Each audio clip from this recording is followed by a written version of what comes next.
যেখানে যেখানে সুযোগ পেয়েছি বলেছি, বাজারে সেই 64 জায়গায় বলেছি। হযরত ওমর রাদিয়াল্লাহু তাআলা রাষ্ট্রীয় কাজ করছিলেন একটা চেরাগ জ্বালিয়ে, যখন তিনি খলিফা ছিলেন। এমন সময় হযরত আলী কাররামাল্লাহু তাআলা ওয়াজহুল কারীম এসে দরজায় নক করলেন, ওমর দরজা খুলেন। তখন তিনি দরজা খুললেন আর জিজ্ঞেস করলেন, আগে বলেন কি কাজে এসেছেন, আপনার ব্যক্তিগত কাজে নাকি রাষ্ট্রীয় কোনো কাজে? তখন হযরত আলী রাদিয়াল্লাহু তাআলা বললেন, আমি এসেছি আমার ব্যক্তিগত কিছু কথা আছে আপনার সাথে। সাথে সাথে হযরত ওমর ইবনে খাত্তাব রাদিয়াল্লাহু তাআলা চেরাগ নিভিয়ে দিলেন। সুবহানাল্লাহ। চেরাগ নিভিয়ে দেওয়ার পর ওনাকে জিজ্ঞেস করা হলো, আপনি চেরাগ কেন নিভিয়ে দিলেন? বলে, কারণ এই চেরাগ রাষ্ট্রীয় টাকা দিয়ে জ্বলছে, এখানকার এক ফোঁটা তেল রাষ্ট্রীয় কাজ ছাড়া অন্য কোন ব্যক্তিগত কাজে ব্যবহার করার অধিকার আমি ওমরের নাই। আপনার সাথে আমার পার্সোনাল কথা হবে, এখানে রাষ্ট্রীয় এক ফোঁটা তেল আমি চালাতে পারবো না। এটার জন্য কিয়ামতের মাঠে আল্লাহ আমাকে পাকড়াও করবে। এটা দেখে মাওলা আলী কাররামাল্লাহু তাআলা ওয়াজহুল কারীম খুশি হয়ে অবাক হয়ে বললেন, আসলেই আপনি একজন যোগ্য খলিফা। আপনারা চিন্তা করতে পারেন, ভাবুন, 22 লক্ষ বর্গ মাইল যিনি মুসলমানদের কবজা নিয়েছিলেন। বলতে বড় শান্তি লাগে যে এমন খলিফা ইসলামের। আমরা ওনাদের অনুসারী, আমরা ওনাদের আদর্শ ধারণ করি, বলতে পারি যে ওমর আমাদের। সুবহানাল্লাহ বলেন না? সিদ্দিক আকবর রাদিয়াল্লাহু তাআলা আমাদের, আমরা বলতে পারি। আপনি আরো অবাক হবেন, মিশরের গভর্নর এসে জিজ্ঞেস করছে, 22 লক্ষ বর্গ মাইলের শাসক যিনি, ওনাকে দেখতে চাই। ওনার কামরা কোথায়, ওনার সিংহাসন কই, ওনার মস্তক কই, ওনার বিশাল বিশাল বাড়িগুলো কই, ওনার প্রাসাদ কোথায়? তখন সাহাবায়ে কেরামের ওনারা দেখাই দিচ্ছে, ভাই 22 লক্ষ বর্গ মাইলের শাসক, ইসলামের দ্বিতীয় খলিফা, মুরিদ মুরাদ মুস্তাফা, মেহবুব মুহিব্বে মুস্তাফা হযরত ওমর ইবনে খাত্তাব রাদিয়াল্লাহু তাআলা, যারা বলেন শুনলে অবাক হয়ে যাবেন, যিনি সেরা ব্যারাক, কি বলেন তো, এই বিশ্বের মানুষকে প্রথম ক্যান্টনমেন্ট যিনি উপহার দিয়েছেন, তার নাম ওমর ইবনে খাত্তাব রাদিয়াল্লাহু তাআলা। আগে সেনা বাহিনী ছিল কিন্তু ক্যান্টনমেন্ট ছিল না। ক্যান্টনমেন্টের প্রথম আবিষ্কার, প্রথম উদ্ভাবক যিনি প্রথম এই বিষয় নিয়ে ভেবেছিলেন, হযরত ওমর ফারুক আযম রাদিয়াল্লাহু তাআলা। প্রথম আদমশুমারি করেছিলেন হযরত ওমর রাদিয়াল্লাহু তাআলা। প্রথম, হয়তো এখন পুলিশ বাহিনীর কথা বললে আপনারা অনেকে অনেক কিছু মনে করতে পারেন। আমি মনে করি যে পুলিশ 2-3 দিন যে ছিল না, আপনারা দেখছেন তো, কাউকে আমি নিজে নিচে নামছি মসজিদের মাঠে এলান শুনে, মসজিদের খতিবকেও টাকা দৌড়াই দিয়েছে। এই পরিস্থিতি, এই পুলিশ যেটা দরকার, শোনেন, সেনাবাহিনী এরা রিজার্ভে থাকবে। এদেরকে সবসময় জনগণের সামনে দেখলে মানুষের মধ্যে যে একটা শ্রদ্ধা এবং ভীতি, দুটা জিনিস, একটা শ্রদ্ধা একটা ভীতি, দুটাই দরকার। এটা চলে যাবে। এজন্য ওনারা প্রয়োজনে খুব কঠিন পরিস্থিতিতে নামবেন, কিন্তু সবসময় যারা থাকবে জনগণের বন্ধু হিসেবে, তা হল পুলিশ ভাইরা। এটারও আবিষ্কার হযরত ওমর ফারুক আযম, উদ্ভাবক। এভাবে আর অসংখ্য কিছু দিয়েছেন।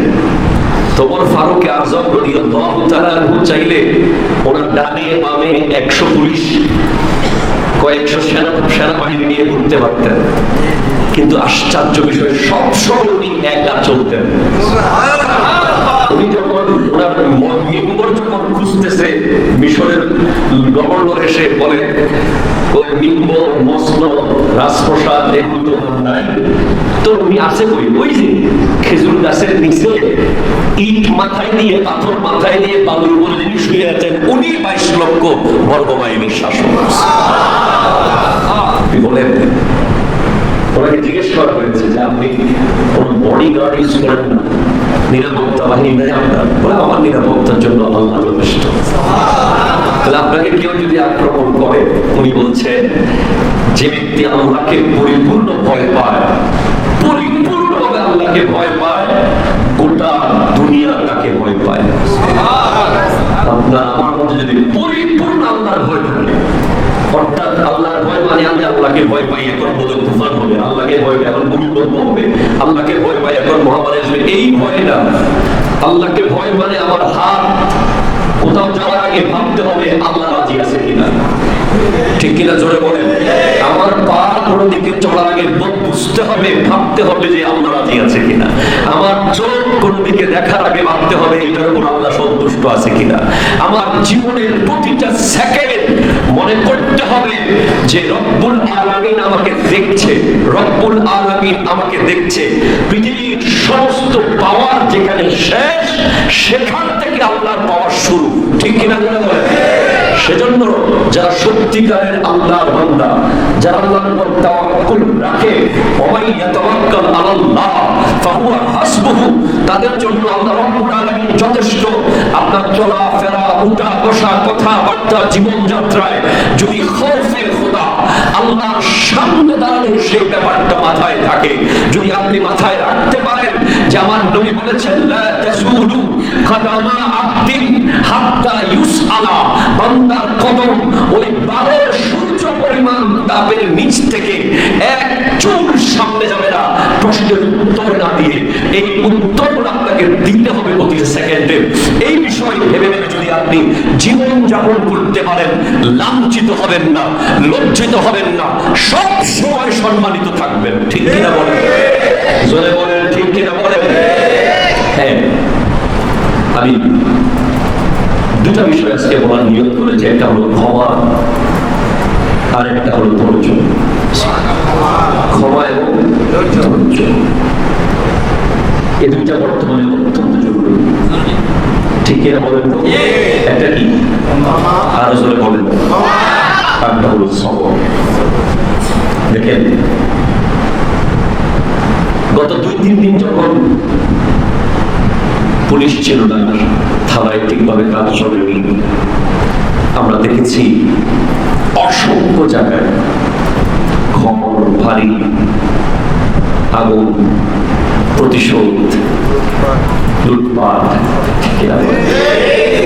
কে করেছে, কেন করেছে আল্লাহ ভালো জানে। যৌক্তিকভাবে আমাদের ব্রেন বলছে, আমাদের মেধা বলছে, আমাদের সকলের মন বলছে যে এতদিন জুলুম করছে, প্রতিশোধ। হ্যাঁ, জুলুমের বিচার যখন আল্লাহ করে, কথা বলেন, কে করে? আল্লাহ।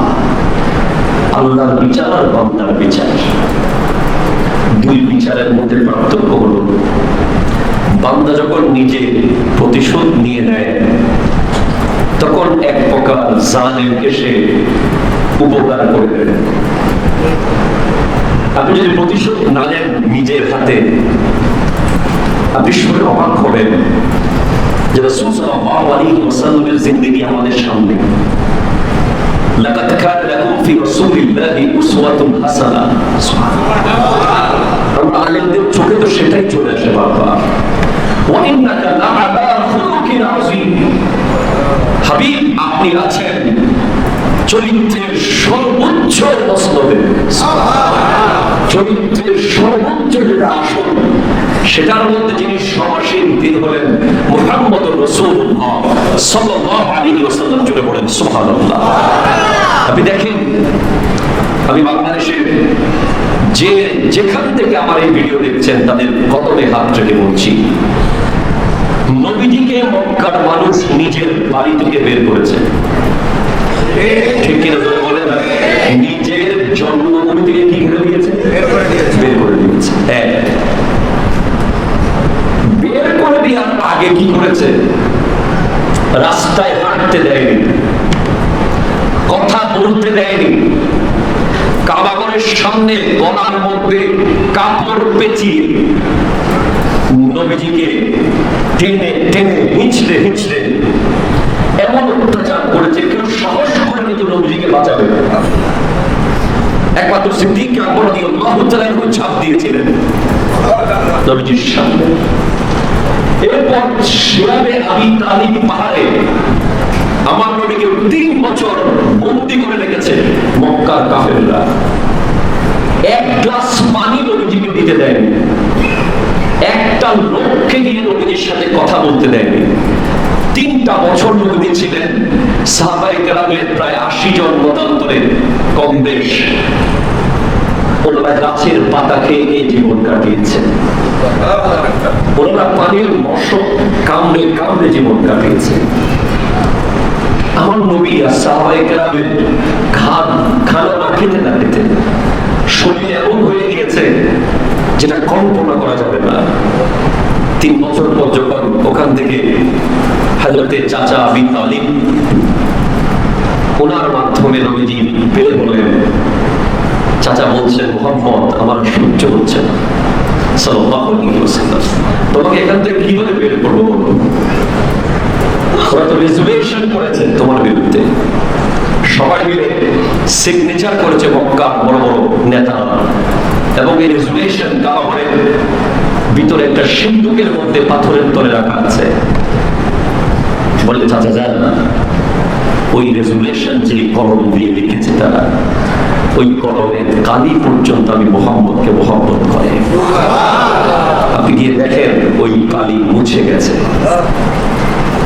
তখন তিনি গিয়ে কাবাগর থেকে যখন ওই সিন্ধুক বের করে ওখান থেকে রেজুলেশন বের করলেন, দেখা যায় একমাত্র ওখানে আল্লাহ আর মুহাম্মদ, এই 2টা শব্দ ছাড়া সব মুছে গেছে। আমার নবীকে শিয়াবে আবি তালিব পাহাড় থেকে আনা হয়েছে। বিশ্বাস করেন আমার নবী একটা মানুষকে এক শব্দ বলেন নাই যে আমাকে কেন বন্দী করেছেন। বাস আল্লাহ আল্লাহুম্মা ইহদি কওমি ফাইন্নাহুম লা ইয়ালামুন, আল্লাহ তুমি আমার কওমকে হেদায়েত করো, তারা জানে না, তারা চিনতে পারছে না। এরপর তারা ক্ষান্ত হয়নি, আমার নবীকে হত্যা করার জন্য প্রোগ্রাম করেছে। 40 জন দারুন নাদওয়া থেকে চারপাশে ঘিরে ফেলেছে নবীজির হুজরা মোবারক। নবী চলে গেছেন নিজের করে। কত কষ্ট! মক্কা থেকে মদিনার যে রাস্তা দিয়ে আমার নবী গিয়েছেন, আমি সে রাস্তা দেখে এসেছি হজের সফরে। এখনো পর্যন্ত সেই রাস্তা দিয়ে একজন সাধারণ মানুষ হেঁটে যাওয়ার শক্তি নাই। পাথর, কাটা, ভয়ঙ্কর জীবজন্তু, সাপ, বিচ্ছু, কঠিন রোদ, গরম। এরপরে শত্রু ওইদিকে সোরাকা বিন মালিক তীর নিয়ে পেছনে পেছনে নবীজিকে তীর মেরে দেবে।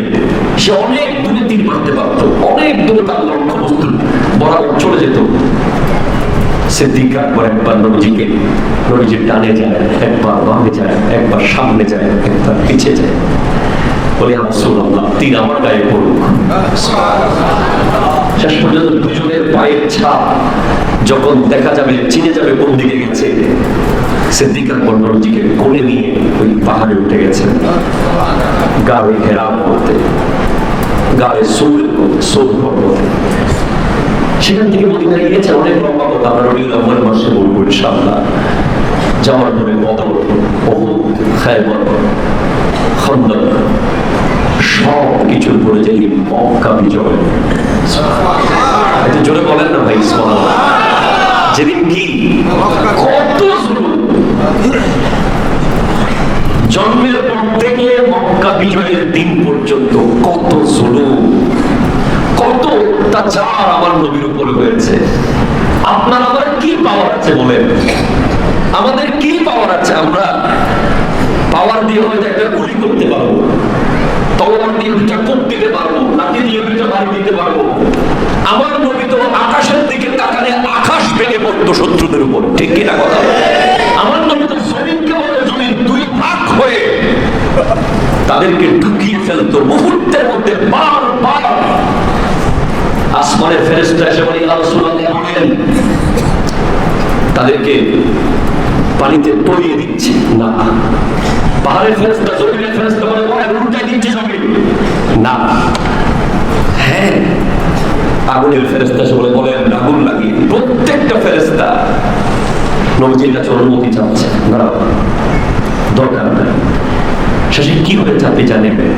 যখন অষ্টম হিজরি 18 মতান্তরে 10ই রমজান যেদিন মক্কা বিজয়, 10,000 সাহাবা, মতান্তরে 12,000 সাহাবা এট এ টাইম মক্কায় প্রবেশ করবে, যাদের নেতৃত্বে কে খালিদ বিন ওয়ালিদ রাদিয়াল্লাহু তাআলা, যার তলোয়ার যেদিকে গেছে সেদিকেই বিজয়ের পতাকা উড়েছে, যাকে মক্কার মানুষ নাম শুনলে কাঁপে। আরো কে? হযরত মাওলানা আলী কাররামাল্লাহু তাআলা ওয়াজহুল কারীম, হযরত ওমর ইবনুল খাত্তাব রাদিয়াল্লাহু তাআলা, বড় বড় সাহাবা। তারা শুধু নিজের চরিত্র তো বড় না, তারা যোদ্ধা হিসেবে অনেক পাওয়ারফুল, যাদের এক একজনের সামনে 100-200 মানুষ কোনো ব্যাপার ছিল না। এমন বীর যোদ্ধা নবীজির সাথে 12,000 সাহাবা মক্কায় প্রবেশ করবে রাতের বেলা। মারুরাস জাহরান নামক একটি জায়গায় বাতি প্রজ্বলন করা হয়েছে। হযরত ওমর ফারুক আযম অপেক্ষায় আছেন কখন আবু সুফিয়ানকে পাবেন। ওই আবু সুফিয়ান রাদিয়াল্লাহু তাআলা উনি পরে ইসলাম কবুল করেছেন সেদিন। তার আগ পর্যন্ত ওই বদরের প্রেক্ষাপটে উনি ছিলেন। উহুদে উনি বলেছিলেন আমি যদি মুহাম্মদকে হারাতে না পারি সাল্লাল্লাহু আলাইহি ওয়াসাল্লাম, আমি নারী আর তরুণ স্পর্শ করব না। ওনার স্ত্রী হিন্দা, আমার নবীজির চাচা হযরতে আমির হামজা রাদিয়াল্লাহু তাআলাকে 70 টুকরা করে ওনার কলিজা সিনা থেকে বের করে চাবিয়ে চাবিয়ে খেয়েছেন। এমন নৃশংসতা করেছেন। উহুদের মাঠে কত কত সাহাবারা শহীদ হয়েছে। সেখান থেকে আমার নবী যেদিন মক্কা বিজয় লাভ করবেন তার আগের রাতে হযরত ওমর রাদিয়াল্লাহু তাআলার নেতৃত্বে যে সৈন্যদল ছিল তারা গিয়ে আবু সুফিয়ানকে অ্যারেস্ট করে নিয়ে এসেছে, জাস্ট জবে করে তলোয়ার দিয়ে এখন কেটে ফেলবে। এমন সময় হযরত আব্বাস ইবনে আব্দুল মুত্তালিব রাদিয়াল্লাহু তাআলা বলে ওমর একটু দাঁড়াও, নবীজির কাছে নিয়ে যাই। নবীজি যদি বলে তুমি তাকে যা ইচ্ছা করিও, আগে দেখো রাহমাতাল লিল আলামিন কি বলে। তুমি তো রাহমাতাল লিল আলামিনের অনুসারী। নবীজির কাছে যখন নেওয়া হলো তখন হযরত আব্বাস ইবনে আব্দুল মুত্তালিব রাদিয়াল্লাহু তাআলা বলতে লাগলেন ইয়া রাসূলুল্লাহ ইন্না আবা সুফিয়ান রাজুলুন ইউহিব্বুল ফখর ফাজআল লাহু শাইয়ান ফানাদা রাসূলুল্লাহ সাল্লাল্লাহু আলাইহি ওয়াসাল্লাম মান দাখালা বাবা আবি সুফিয়ান ফাহুয়া আমিনা ওয়া মান দাখালা ফিল মসজিদ ফাহুয়া আমিনা ওয়া মান আগলাকা বাবাহু ফাহুয়া আমিনা। নবীজি বলেছেন মুস্কি হেসে আজ যারা আবু সুফিয়ানের ঘরে প্রবেশ করবে তারা নিরাপত্তা পাবে। সুবহানাল্লাহ। আমরা জোরে বলেন সুবহানাল্লাহ। কি বলতেছেন? তাকে তো খুন করে ফেলা, কতল করা, শাস্তি দেওয়া ওয়াজিব। তাকে তার পরিবার সহ জ্বালিয়ে দেওয়া ওয়াজিব ছিল। আমার নবী বলছেন আবু সুফিয়ানের ঘরে আজকে যারা ঢুকবে তাদেরকে নিরাপত্তা দেওয়া হবে। তার ঘর নিরাপত্তার জায়গা হয়ে গেছে, তার ইজ্জত আমার নবী বাড়িয়ে দিয়েছেন। কারণ আব্বাস ইবনে আব্দুল মুত্তালিব রাদিয়াল্লাহু তাআলা বলছেন ইয়া রাসূলুল্লাহ আবু সুফিয়ান গৌরবান্বিত হতে পছন্দ করে, সবসময় নিজেকে একটু বড় রাখতে চায়। আপনি এমন কিছু তাকে নিয়ামত দেন সে যেন ইসলামের ভিতরে এসে গৌরবান্বিত হতে পারে। তখন আমার নবী সে নিয়ামত দিলেন। আজকে মক্কা বিজয়ের দিন যারা আবু সুফিয়ানের ঘরে ঢুকবে তারা নিরাপদ, যারা মসজিদে হেরামে প্রবেশ করবে তারা নিরাপদ, যারা নিজের ঘরের খিল ভিতর থেকে লক করে দেবে তারা নিরাপদ। আমরা কি আমার নবীর এই চরিত্র গ্রহণ করবো না? একটু জোরে বলেন না, করবেন কি করবেন? আপনি মজলুম, অবশ্যই আপনি মজলুম, এটা নিশ্চিত। কিভাবে মজলুম আমরা জানি, সবাই জানি। আমরা দেখেছি কি হয়েছিল, নতুন করে বলার কিছু নাই। কিন্তু মুসলিম যারা, তাদের সাথে আল্লাহর সম্পর্ক অনেক কাছে, ঠিক কিনা বলেন? যত আপনি জুলুমের শিকার হয়েছেন তত আপনি আল্লাহর কাছে গিয়েছেন, রব্বুল আলামিনের কাছে গিয়েছেন। হ্যাঁ, আমি অনুরোধ করে বলবো, আজকের জুমায় যারা উপস্থিত আছেন, আমার নবীর এই চরিত্রটা গ্রহণ করুন। কেউ আপনার চাচাকে তো 70 টুকরা করে কলিজা চাবাই নেই, চাবাইছে ভাই, চাবাইছে বলেন। কেউ তো আপনাকে এমন নৃশংসভাবে বাড়ি থেকে বের করে দিয়ে আপনাকে আর কোনোদিন বাড়িতে আসার সুযোগ দেয় নাই, এমন তো হয় নাই। অনেকের সাথে হয়েছে হয়তো, আমার নবীর সাথে যা হয়েছে তার তুলনা পৃথিবীর কারোর সাথে কখনো হবে না। অনেক নৃশংস, অনেক কঠিন, অনেক ভয়ঙ্কর, যে ভয়ঙ্কর দৃশ্য দেখা ছাড়া বোঝানোর কোনো উপায় নেই। আপনারা জানেন, তায়েফের মাঠে আমার নবী যখন ইসলামের দাওয়াত দিতে গিয়েছিলেন, তারা পাগলা কুকুর মিলিয়ে দিয়েছিল নবীর দিকে। শত শত কুকুর নবীজির দিকে তেড়ে আসছিল সাহাবায়ে কেরামের দিকে।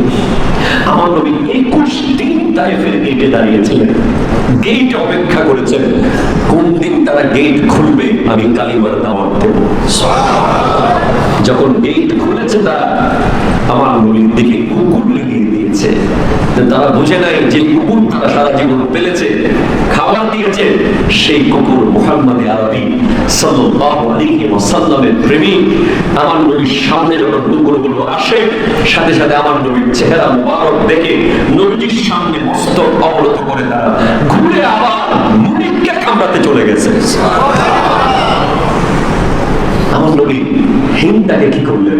আবু সুফিয়ান রাদিয়াল্লাহু তাআলার স্ত্রী, ওনাকে শুধু এতটুকু বলেছেন যে তুমি আমার সামনে আসিও না, তোমার চেহারা দেখলে আমার খুব কষ্ট হয়, আমার চাচা যারা এর কথা মনে পড়ে, তুমি আমার সামনে শুধু আসিও না।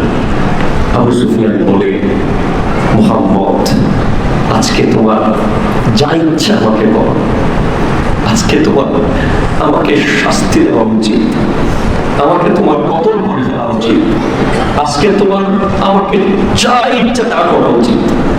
তুমি কত মহান, তুমি কত শ্রেষ্ঠ, তুমি আসলে নবী, তোমাকে আমরা কিভাবে চিনলাম না? যে মানুষকে এত অত্যাচার করার পরে যে আমি আবু সুফিয়ানকে দেখে মুস্কি হাসে, আমাকে যে ক্ষমা করে দেয়, এই ইসলাম যদি আমি কবুল না করি, আমার জীবন এখানে শেষ হয়ে যাবে। মুহাম্মদ, আমাকে তুমি কালিমা বলিয়ে দাও, লা ইলাহা ইল্লাল্লাহু মুহাম্মাদুর রাসূলুল্লাহ। জোরে বলেন সুবহানাল্লাহ। এরপরে আমার নবী প্রবেশ করলেন পরের দিন মক্কার জমিনে। আল্লাহু আকবার। এক বিশাল 12,000 সাহাবী নিয়ে কাবাগরের প্রত্যেকটা মূর্তি, 360 মূর্তি আমার নবী ভেঙে দিয়েছেন। ওকুল জাল হাক্কু ওয়াযাকাল বাতিল ইন্নাল বাতিলা কানা যাহুকা বলে বলে একটা একটা সব ভেঙে দিয়েছেন। এরপরে সমস্ত কুরাইশদের উদ্দেশ্যে নবীজি বলতেছেন, ইয়া মা'শারা কুরাইশিন মা তারাউনা ইন্নী ফাইলুন ফীকুম। হে কুরাইশরা, তোমরা কি মনে করছো যে আমি তোমাদের সাথে কি করব? কুরাইশরা তো ভিতরে সন্তুষ্ট, সবাই তত্ত্ব করে ডাকছে যে আজকে কি হবে। আবু সুফিয়ান রাদিয়াল্লাহু তাআলা ইসলাম কবুল করে ফেলেছেন, বাকিরা সবাই তত্ত্ব করে কাঁপছে, আজকে কি হবে আমাদের সাথে। আমার নবী খুতবা দিলেন কাবাগরের সামনে দাঁড়িয়ে, ইয়া মা'শারা কুরাইশিন মা তারাউনা ইন্নী ফাইলুন ফীকুম। হে কুরাইশরা, তোমরা কি ভাবছো আমি তোমাদের সাথে কি করব এখন? তোমরা ভয় পাচ্ছ? ক্বালু খায়রুন, তারা বলছে আমরা ভাবছি তুমি তো আল্লাহর নবী, তুমি তো পৃথিবীর মানুষকে মানবতা শিখিয়েছো, তুমি সারা জীবন আমাদের বিরুদ্ধে কিছুই করনি, আজকেও আমরা চাচ্ছি যে তুমি আমাদের সাথে সৎ আচরণ করবে। ইবনুন কারীমুন আখুন কারীমুন আখিন কারীমিন, হে আমাদের সন্তান, হে আমাদের ভাই, হে আমাদের বেটা, হে আমাদের ভাতিজা, আজ আমরা আশা করছি তুমি আমাদের সাথে আজ উত্তম আচরণ করবে। তখন নবীজি বলেন, ক্বালা ইযহাবু ফাআনতুমুত তুলাকা, যাও আজকে থেকে তোমাদেরকে স্বাধীন করে দিলাম। এটা জন্য বলেন না এই আদর্শ। আল্লাহ, আমি মিম্বর দাঁড়িয়ে বলছি, আমরা যে আদর্শ ধারণ করি, সুফিদের আদর্শ, নবীর আদর্শ, আপনি যদি আমাকে সারা জীবন জুলুম করেন, 100 বছর জুলুম করেন, 101 বছরে যদি আমি ক্ষমতায় আসি, আমি আপনার গায়ে একটা টুকাও দিব না, ফুলের টুকাও দিব না।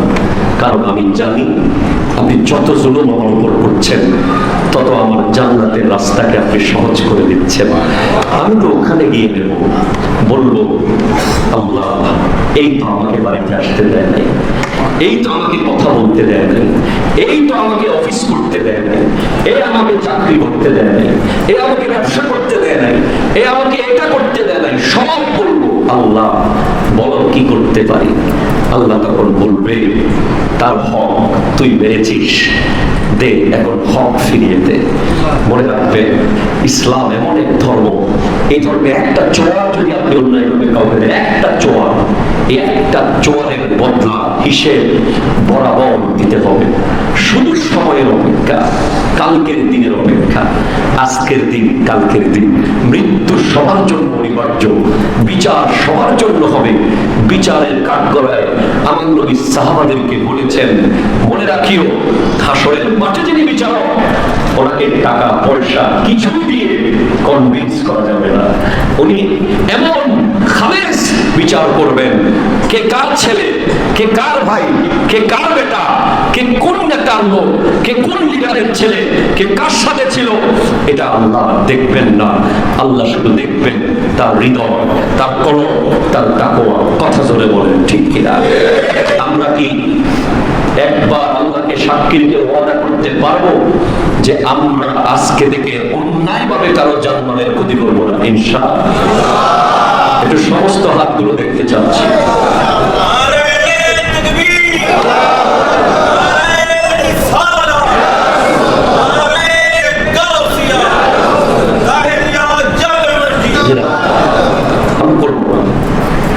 আপনি যদি আপনার সাথে যে জুলুম করে থাকেন, আপনি যদি ঘরে বসতে দেন, এর চেয়ে বড় শাস্তি আছে। তাকে যদি আপনি রাস্তায় হাঁটতে দেন, এর চেয়ে বড় শাস্তি দেয়। সে প্রতিদিন মারা যাবে, প্রতিদিন মারা যাবে, প্রতিদিন মারা যাবে তার বিবেকের কাছে। এবং আমাদের অসংখ্য মানুষরা আছেন যাদের আত্মীয় অমুক ছিলেন, যাদের বন্ধু অমুক ছিলেন, যাদের ক্লাসমেট অমুক ছিলেন, যারা পরিবেশের কারণে অমুকের সাথে চলেছেন। এমন মানুষগুলো সবসময় আমরা ভাবতো, এদেশ তো আমাদের ছোট্ট একটা দেশ, এদিকে হয়তো ওনার মানুষ, ওদিকে গেলে হয়তো ওনার মানুষ, কি করবেন? সবাই এমন। তো আমরা চাই আজকে থেকে আমাদের প্রত্যাশা এবং দোয়া হবে, আমরা সর্বপ্রথম একটা জিনিস চাই, একটা জিনিস, অন্যায় যে করুক, সে যত উঁচু হোক, যত পাওয়ারফুল হোক, সাথে সাথে তার বিচার হতে হবে। ঠিক কিনা বলেন? আমরা নিজ হাতে করবো না, কে করবে?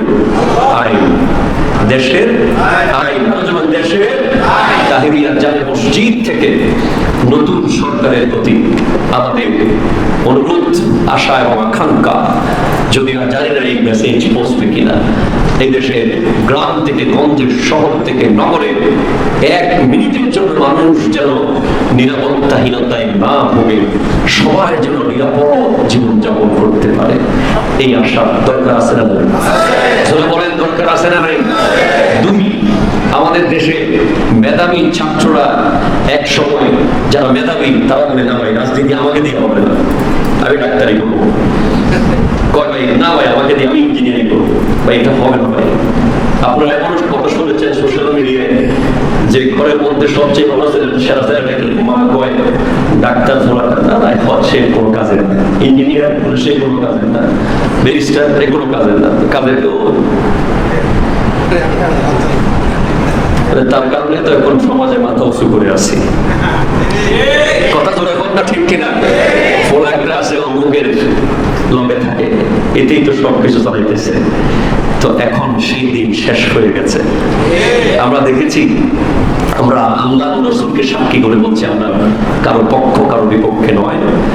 দেশ আমাদের, যখন যেটা দেশে আসে সেটাকে সঠিক পথে পরিচালনা করা আমাদের দোয়া এবং দায়িত্ব, ঠিক কিনা বলে? যারা দুজন তরুণ প্রজন্মের প্রতিনিধি, যারা মাত্র চাকরি খোঁজার কথা, তারা আজকে তত্ত্বাবধায়ক সরকারের দায়িত্ব পেয়েছে, ঠিক কিনা? এটা আমাদের সমস্ত তরুণদের জন্য বিশাল একটা মেসেজ যে তুমি চেষ্টা করো, হকের উপরে থাকো, সত্যের উপরে অবিচল থাকো, নিয়ত তোমার পরিষ্কার থাকুক, আল্লাহ তোমাকে বিশাল সফলতা দিবেন। আর আপনারাও তরুণদেরকে এখন তুই ছোট, তুই ছোট, তুই কি বুঝোস, তুই বাচ্চা, তুই কি 60 দেখছোস নি, 70 দেখছোস নি, এগুলো ঠিক কিনা কথা? এদেরকে সুযোগ দেন। আপনারা আপনার বিধে একটা অভ্যাস হয়ে গেছে, কোন একটা তরুণ যুবক ছাত্র যদি পরিবারে একটা গুরুত্বপূর্ণ একটা যুক্তি নিয়ে কথা বলে, সমাজে একটা কিছু বলতে চায়, আরে তুই শুনো কথা বলে, ঠিক কিনা বলে? আমাদের সিনিয়র মানে গতকাল সকালে ছেলে, অথচ অলরেডি এক্সেলেন্ট হয়ে গেছে, আমগুলো পর্যন্ত অনেক সময় করে, আরে ছোট মানুষ, এই ছোট মানুষের দিন শেষ, ঠিক কিনা কথা বল না? আজ আপনারা দেখেছেন যে গোটা বাংলাদেশে ট্রাফিক যারা কন্ট্রোল করলো, আপনারা কি অস্বীকার করতে পারবেন? তাদেরকে কেউ বেতন দিছে? আচ্ছা, ট্রাফিক কন্ট্রোলের সাথে রাজনীতির কোনো সম্পর্ক আছে? মনে আছে? আমি তো সম্পর্ক দেখিনি। কে ট্রাফিকে আছে? কে? একটা নারী, একটা ছেলে, স্কুলের ছাত্র, কলেজের ছাত্রদের ট্রাফিক নিয়ন্ত্রণ করছে। কার খাইয়া দেয়া কাম আছে? নিজের বাপের হোটেলে খাইয়া রাস্তার ট্রাফিক। অর্থাৎ আপনারা প্রমাণ পেয়ে গেছেন, এই প্রজন্মকে টিকটকার বলে আর ছোট করা যাবে না, ঠিক কিনা কথা ধরে বলে? এই প্রজন্মকে ফুটবল খেলা থেকে ব্যস্ত, ক্রিকেট খেলায় গেম আর মোবাইল নিয়ে ব্যস্ত বলে আর দূরে ঠেলে দেওয়া যাবে না। এই প্রজন্ম প্রমাণ করেছে, গোটা বাংলাদেশের ট্রাফিক যদি তারা নিয়ন্ত্রণ করতে পারে, তাহলে দেশটাও তারা নিয়ন্ত্রণ করতে পারবে, ঠিক কিনা? হাত তুলে বলেন, ঠিক কিনা বলে? এত সুন্দর লাইন আমি সৌদি আরবে গেছি, চলে গেছি, গাড়ির এত সুন্দর সিস্টেম দুবাইতে দেখছি, এ প্রথম বাংলাদেশে দেখলাম। কয় এইটা কি নেই, ওইদিকে অ্যাম্বুলেন্স যাবে, আগে অ্যাম্বুলেন্সের কোথায় বার্তা বার্তা আছে, কথা কম কেন? কত কতক্ষণ করবো, কতবার করবো? ওনারা তো মানুষ। আমি ওনাদের বিরুদ্ধে বলছিলাম, ট্রাফিকদের একটা বক্তব্য আমার রমজান মাসে আছে যে আমরা রমজান মাসে পরিবারের ডাইনিং টেবিলে সবাই মিলে 20টা আইটেম নিয়ে খাইতেছি, আর আমার ট্রাফিক ভাই রাস্তার মনে দাঁড়িয়ে ইফতারিটা পর্যন্ত মন করে করতে পারে না, ঈদের দিন পর্যন্ত বউ বাচ্চার সাথে সময় দিতে পারে না। আপনার আমার ঈদ যেন সুন্দরভাবে হয় সেটা একটু তারা পালন করেছে, ঠিক কিনা বলেন? একতরফা কথা বললে হবে না।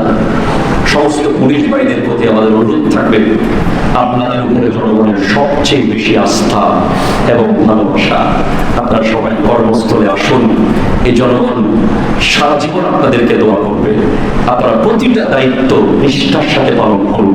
মনে রাখবেন, আপনার উপরে কোন ক্ষমতাবান আছে, কোন চেয়ার আছে, এটা না দেখে একটাই জিনিস মনে রাখেন, আপনার উপরে আল্লাহ আছে। কথা বলেন, ঠিক কিনা?